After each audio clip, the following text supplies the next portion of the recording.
میرے نبی سے پوچھا گیا یا رسول اللہ قیامت کب آئے گی؟ آپ نے کہا اللہ کو پتہ ہے، مجھے کیا پتا؟ کہا یا رسول اللہ کوئی نشانی بتائیں۔ تو سنو، یہ جوان بچیاں بیٹھی ہیں، میرے نبی نے فرمایا جب بیٹیاں ماؤں کو ذلیل کریں گی تو قیامت آ جائے گی۔ بیٹے تو کرتے ہی رہتے ہیں، بیٹے تو بک بک کرتے ہی رہتے ہیں، میرے نبی نے فرمایا جب بیٹیاں بھی ماؤں کو ذلیل کریں گی تو قیامت آ جائے گی۔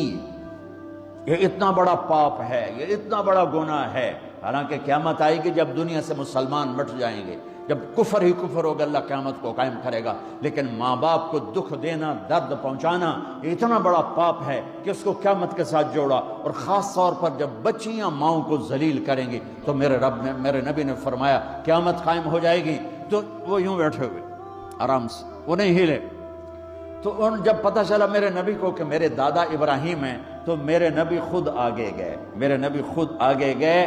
پیغام ہے کہ بیٹا عرشوں پر بھی پہنچ جائے تو باپ کے سامنے جھکنا ہی بڑائی ہے، ماں کے سامنے جھکنا ہی بڑائی ہے، باپ کے سامنے جھکنا ہی بڑائی ہے۔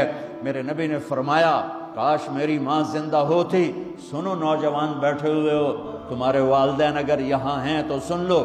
میرے نبی نے فرمایا کاش میری ماں زندہ ہوتی، تم دیکھتے میں اس کی کیسی خدمت کرتا۔ میں عشاء کی نماز کے مصلی پہ کھڑا ہوتا اور میں سورۃ فاتحہ کی تلاوت کر رہا ہوتا، الحمدللہ رب العالمین الرحمن الرحیم مالک یوم الدین، میں تلاوت کر رہا ہوتا اور ادھر سے میرے گھر سے آواز آتی بیٹا محمد، تو میں ماں کی خاطر نماز توڑ کے کہتا ماں جی حاضر، نماز پیچھے پوری کراں، پہلے تسی فرماؤ۔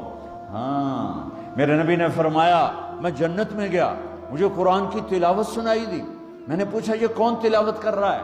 مجھے کہا گیا حارثہ بن نعمان۔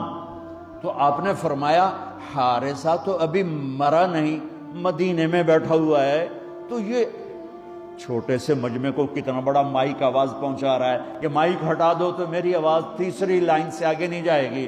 اور یہ کیا سپیکر ہے حارثہ بن نعمان کے پاس کہ مدینے میں قرآن پڑھا اور 7 آسمان کو چیر کر اس کی آواز جنت میں چلی گئی۔ کیا ہے؟ فرشتوں سے پوچھا کیا ہے؟ میرے نبی نے فرمایا کیا ہے، یہ کیسے ہو گیا، اس کی آواز جنت میں کیوں آ رہی ہے؟ تو فرشتوں نے کہا یا رسول اللہ ماں کی ایسی خدمت کی ہے کہ اللہ نے خوش ہو کے حکم دیا ہے یا جب قرآن پڑھے ساری جنت کو سناؤ۔